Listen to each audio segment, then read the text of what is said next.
안녕하세요. 매일 아침 말씀 묵상에 오신 여러분을 진심으로 환영합니다. 제8과 예수 새 언약의 중보자. 기억절. 그러나 이제 그는 더 아름다운 직분을 얻으셨으니 그는 더 좋은 약속으로 세우신 더 좋은 언약의 중보자시라. 히브리서 8장 6절 말씀. 깨닫기. 예수님의 죽음을 통해 계시된 새 언약이 우리를 위해 무엇을 이루었는지를 깨닫는다. 느끼기. 하나님께서 예수님을 통해 우리에게 허락하신 약속을 보증해 주고 계심을 감사한다. 행하기.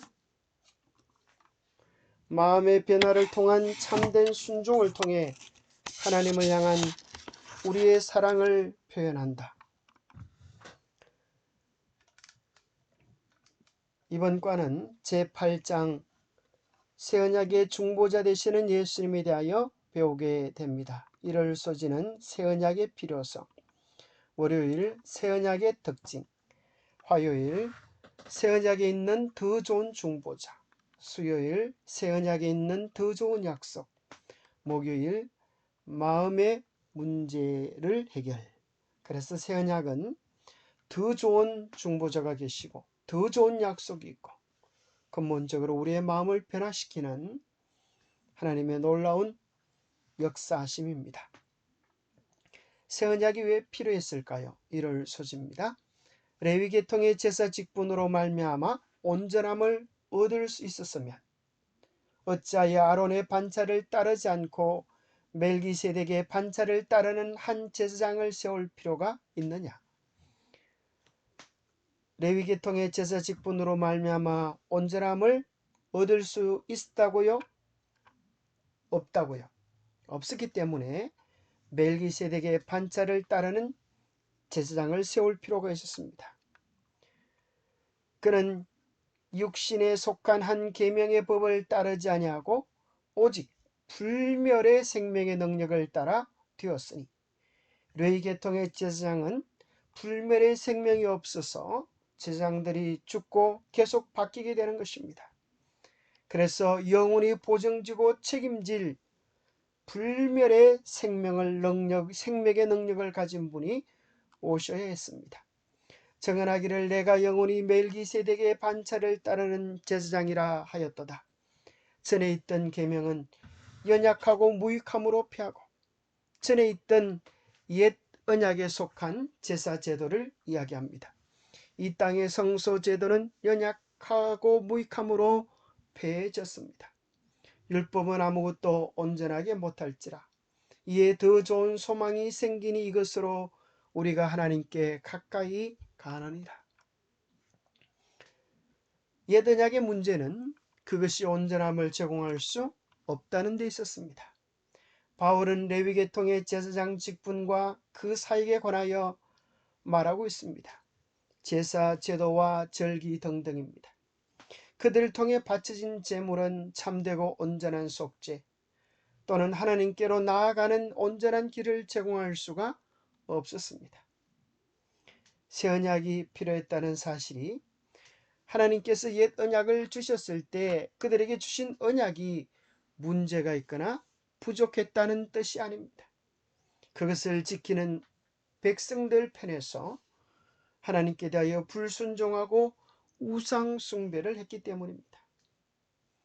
또 옛 언약은 장차 올 좋은 일의 그림자였기 때문입니다. 여러분들이 만약에 제네시스 아주 정말 좋은 차를 여러분들이 기념품에 당첨되어서 받게 되었다면 상품권을 가진 것만으로 차와 교환할 수 있는 상품권을 가진 것만으로 만족하겠습니까? 1등이 되어서 드디어 제네시스를 얻게 되었는데 그것만 가지고 만족하지 않겠지요. 만약에 바꿔주지 않는다면 아주 애가 탈 것입니다. 그리고 법에 소송할지도 모릅니다. 왜냐하면 이 상품권은 이 당첨권은 진짜로 좋은 차와 바꾸어 줬을 것을 보장해주고 또 보장에 바꾸어 줬을 때 비로소 가치가 있는 것이기 때문입니다. 그 종이는 타고 갈 수도 없는 것입니다. 옛 언약은 새 언약의 그림자요, 새 언약이 성취될 것을 우리로 하여금 애타게 바라보게 해주는 것이었습니다. 새 언약의 특징은 어떠했습니까? 여호와의 말씀이 내라 보라 날이 이르리니 내가 이스라엘 집과 유다 집에 새 언약을 맺으리라. 이 언약은 내가 그들의 조상들의 손을 잡고 애굽 땅에서 인도하여 내던 날에 맺은 것과 같지 아니할 것은 내가 그들의 남편이 되었어도 그들이 내 언약을 깨뜨렸습니다. 이스라엘 백성들이 그 언약을 깨뜨렸기 때문에 하나님은 다시 새 언약을 세워주시는데 그것은 돌비에 새겨진 계명이 아니라 그들의 마음속에 하나님의 법을 기록하여서 그 마음에 하나님의 법이 기록된 그 백성을 하나님의 참 백성이라 말할 것이라고 약속해 주십니다. 예레미야 31장에 나오는 새 언약, 이것은 새로운 언약을 말하고 있는 것이 아닙니다. 왜냐하면 그 원문의 뜻 히브리어 하다샤인데 그 하다샤는 갱신과 완전히 새로운이라고 하는 두 가지 뜻을 가지고 있습니다. 첫 번째 것과 전혀 다른 완전히 새로운 뜻일까요? 새 언약은 옛 언약과 어떤 관계를 맺고 있을까요? 옛 언약이 실제로 성취되어지고 완성되어지는, 갱신되어지는, 더 좋아지는 그런 언약으로 이해할 수 있게 될 것입니다. 자, 옛 언약과 새 언약을 비교해 본다면 이렇게 정리할 수 있습니다.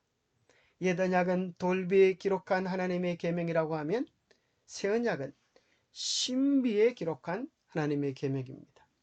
옛 언약은 어린 양이 죽음으로 죄가 속죄되는 것을 나타냈고 새 언약은 어린 양의 원형 되시는 예수님이 오셔서 우리의 죄를 위한 속죄 제물이 되셨습니다. 옛 언약은 순종하면 복을 받고 불순종하면 저주를 받는 것이었지만 새 언약은 예수님께서 하나님의 계명을 다 지키시고 죄의 값을 갚아주셔서 우리를 위한 보증인이 되어주셨습니다. 그래서 예수 안에 있으면 예수님이 우리를 위하여 이루어주신 이 놀라운 복을 받을 수 있는 것이 새 언약의 크신 축복입니다. 새 언약에 있는 더 좋은 중보자, 지금 우리가 하는 말의 요점은 이러한 대제사장이 우리에게 있다는 것이라. 그는 하늘에서 지극히 크신 의의 보좌 우편에 앉으셨으니 성소와 참 장막에서 섬기는 이시라. 이 장막은 주께서 세우신 것이요 사람이 세운 것이 아니니라. 대제사장마다 예물과 제사 드림을 위하여 세운 자니 그러므로 그도 무엇인가 드릴 것이 있어야 할지니라. 예수께서 만일 땅에 계셨더라면 제사장이 되지 아니하셨을 것이니 이는 율법을 따라 예물을 드리는 제사장이 있습니다. 그들이 섬기는 것은 하늘에 있는 것의 모형과 그림자라. 모세가 장막을 지으려 할 때에 지시하심을 얻음과 같으니 이르시되 삼가 모든 것을 산에서 내게 보이던 본을 따라 지어라 하셨나이다. 그러나 이제 그는 더 아름다운 직분을 얻으셨으니 그는 더 좋은 약속으로 세우신 더 좋은 언약의 중보자시라. 예수님께서 언약의 더 좋은 중보자가 되시는 이유는 무엇입니까? 이게 중보자로 번역되어진 헬라어 메시테스는 네 가지 의미를 가지고 있습니다.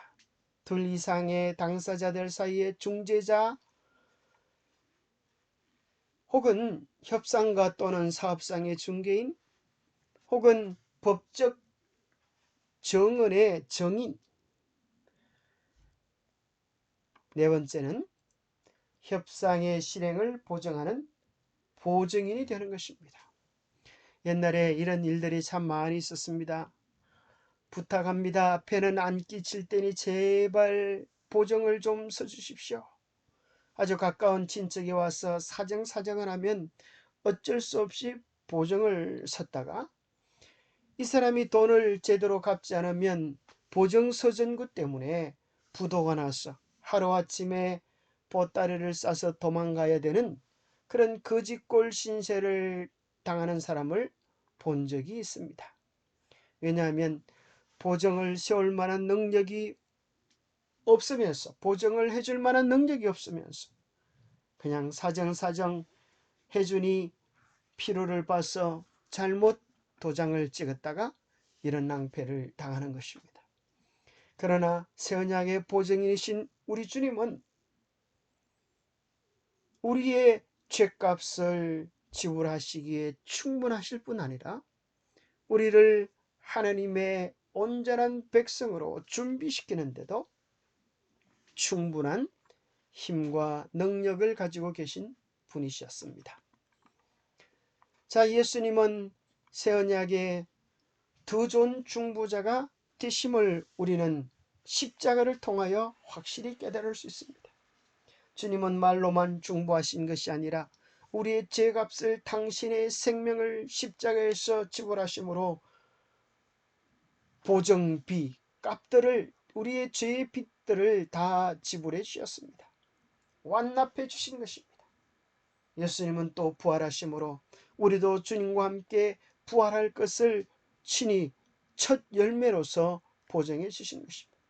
뿐만 아니라 주님은 성천하셔서 우리도 주님 안에 있을 때에 무덤을 깨뜨리고 부활 성천할 것을 친히 모본으로 보정해 주시고 하늘 보좌 우편에 앉으셨으므로 결국 이 모든 선과 악의 싸움이 우리 주님의 승리로 끝날 것을 미리 약속하시고 보여주시고 보정해 주시는 것입니다.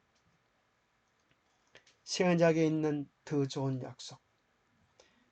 그러므로 주께서 세상에 임하실 때에 이르시되 하나님이 제사와 예물을 원하지 아니하시고 오직 나를 위하여 한 몸을 예비하셨도다. 새 언약의 중심은 예수 그리스도이셨습니다. 예수님이 우리를 위한 속죄 제물이 되으셨고 예수님이 우리를 위한 대제사장이 되어주셔서 우리의 죄를 위하여 간구하고 계시는 것입니다. 두 약속의 유사점과 차이점은 무엇일까요? 언약서가 있고 그것을 준행하겠다는 약속이 있고 피로 비준하였습니다. 히브리서에서는 이것을 예수님께서 친히 다 행하셨습니다. 그분이 친히 하나님의 뜻을 행하셨습니다. 그분이 몸을 들여서 자기 피로 비준하셨습니다. 예수님께서 친히 다 하셨기에 우리는 예수님을 믿으면 예수님이 하신 것들이 우리의 것이 되는 것입니다. 옛 언약과 새 언약을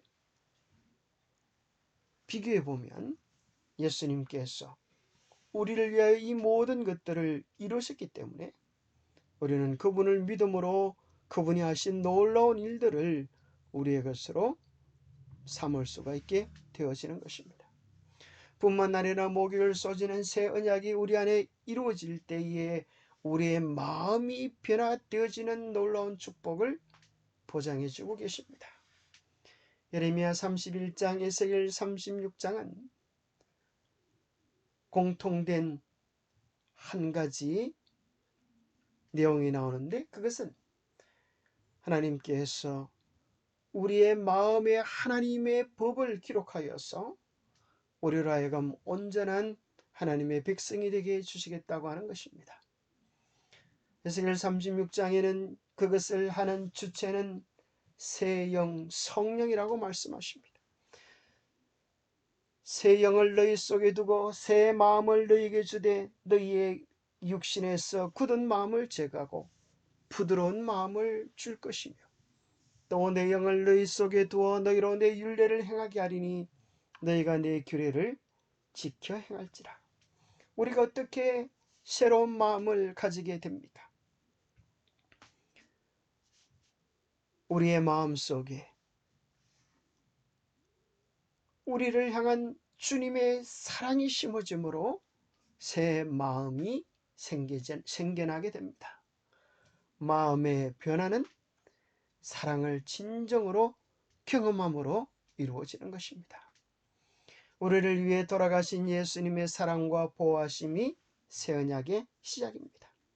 참된 순종은 사랑의 표현으로서 마음에서부터 시작됩니다. 이와 같은 사랑은 믿는 자의 삶 속에 거하시는 성령님의 존재를 분명히 드러내줍니다. 하나님께서는 성령을 통해 당신의 사랑을 우리에게 한없이 부어주시고, 성령의 임재는 하나님께 대한 사랑으로 표현되어지게 됩니다. 하나님께서 우리에게 사랑을 부으셨으니, 사랑을 우리 안에 심으셨으니 우리 안에 사랑의 마음으로 싹트고 자라나게 되는 것입니다.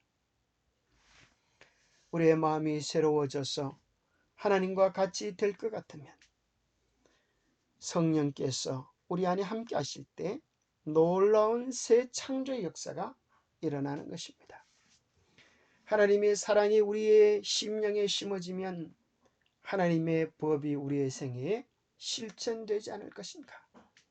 사랑의 원칙이 사람의 마음 가운데 심어지고 사람이 조물주의 형상대로 새로워지면 내 법을 저희 마음에 두고 저희 생각에 기록하리라는 새 언약이 성취될 것이다. 그리고 율법이 마음에 새겨지면 그것이 생애를 형성하지 않겠는가? 순종, 사랑으로 하는 봉사와 충성은 제자되는 참된 증거이다. 우리가 예수 그리스도의 십자가를 깊이 명상하면 우리는 주님의 귀한 사랑을 가슴으로 절절히 느끼게 될 것입니다. 그 사랑은 우리의 마음속에 하나님이 도대체 어떠한 사랑을 가지신 분이기에 이러한 죄인을 이토록 사랑하시는가에 대한 깊은 경탄의 마음을 가지게 됩니다. 그리고 주님의 그 사랑이 우리 안에 심어져서 우리의 이기적인 마음도 주님의 사랑의 마음으로 변화되지고 하나님의 계명에 순종하면서 우리도 주님의 사랑의 품성을 닮아가게 되어지는 것이 새 언약의 놀라운 역사입니다.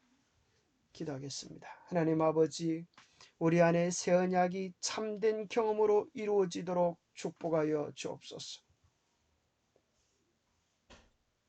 어린 양의 원형 되시는 예수님께서 실제로 우리의 죄를 위하여 죽으시고 하늘에서 우리를 위하여 중보하고 계시는 그 귀한 사랑을 우리의 가슴으로 깊이 깨닫게 도와주시옵소서. 더 좋은 약속을, 더 좋은 중보자를 통하여 우리 안에 이루어 주시옵소서. 주님을 바라봄으로 우리의 마음이 주님처럼 변화되도록 도와주시옵소서. 우리 안에 성령의 새롭게 창조하시는 역사가 일어나도록 주님 우리를 도와주시옵소서. 우리는 우리의 마음을 변화시킬 수 없사니 성령님 우리 안에 오시고 우리를 다스리셔서 당신의 형상을 닮은 새로운 피조물로 온전히 거듭날 수 있도록 축복해 주시옵기를 우리 주 예수 그리스도 이름 머지하여 간절히 간구하옵나이다. 새 언약은 성령께서 우리 안에 그 일을 이루어 주시겠다고 하는 주님의 약속과 보증입니다. 그 귀한 사랑을 누리시는 우리 모두가 되시기를 축복합니다. 감사합니다.